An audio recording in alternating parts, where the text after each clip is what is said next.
Questão 101 diz o seguinte, tá? O deserto é um bioma que se localiza em regiões de pouca umidade. Óbvio. A fauna é predominantemente composta por animais roedores, aves, répteis e artrópodes.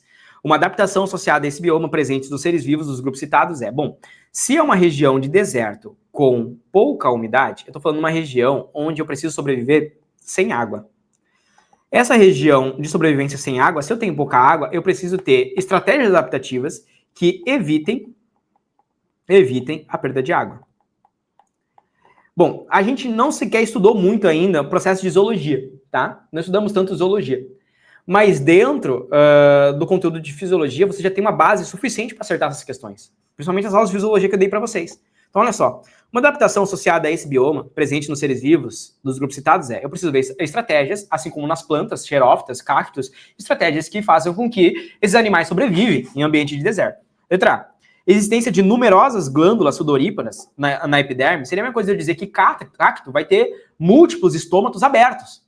A ideia é você ter menos glândulas sudoríparas, porque a glândula sudoríparas faz com que você acabe perdendo água, esse processo de transpiração. Eu não quero ter existência de numerosas, eu quero ter menos glândulas sudoríparas, para sofrer menor processo de desidratação. Eu quero desidratar menos, porque eu vivo num deserto.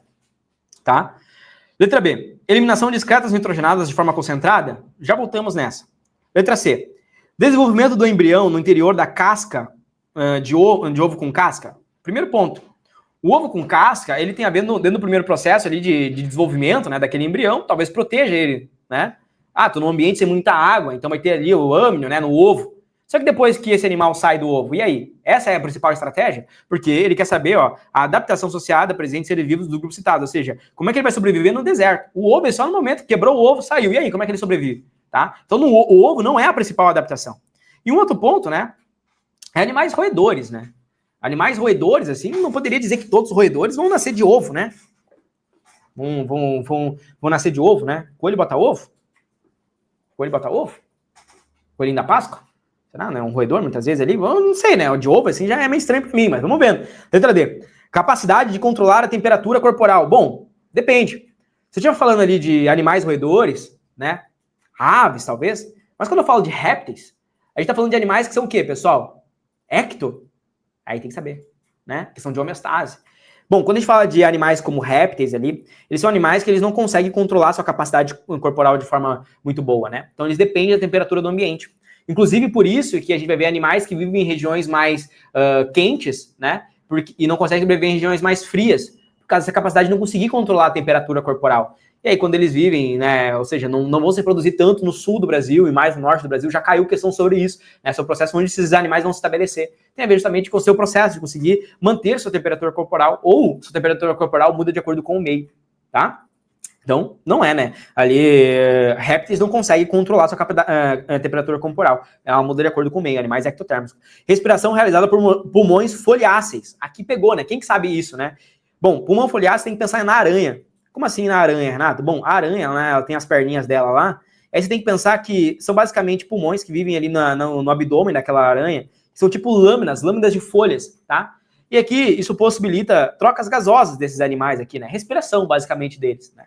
E aí isso tem a ver com os artrópodes. Aranhas são artrópodes, né? Mas animais, roedores e aves não mantêm esses pulmões foliáceos, né? Que é no abdômen, né? Como se fossem lâminas de folhas, assim, seriam esses pulmões. Não é uma característica dos roedores, nem das árvores. E não tem a ver também com a perda de água. A perda de água é a eliminação de excretas nitrogenadas de forma concentrada. Por quê? Porque uma das principais formas da gente eliminar o líquido é através do xixi, não é? A gente vai saber que o xixi, a gente vai eliminar esse líquido, e quanto mais claro, mais líquido eu estou eliminando. Se eu estou eliminando excretas nitrogenadas de forma concentrada, significa que eu estou eliminando menos água. Por quê? Quanto menor a quantidade de água, tá? Maior a concentração dessas excretas. Ou seja, quando você bebe pouca água, o teu xixi sai muito amarelo. Por quê? Porque você tem pouca água para eliminar ali. Quando você bebe bastante água, seu xixi está mais claro, porque você está eliminando mais água, né? E poucas excretas, então está menos concentrado. Quanto mais concentrado, mais forte é a coloração que você vai ter ali no teu xixi. Então aqui, eliminação de excretas nitrogenadas, eu estaria eliminando essas excretas que fazem, né, justamente esse processo de perda líquida. Então, eliminando essas excretas muito concentradas, eu estou deixando de perder água, né, nesse processo. Então, estou retendo mais líquido e estou eliminando só as excretas. Então, isso aqui seria uma estratégia,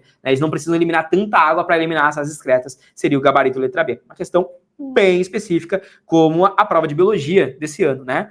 Que provinha pancada de biologia que tá aqui, né?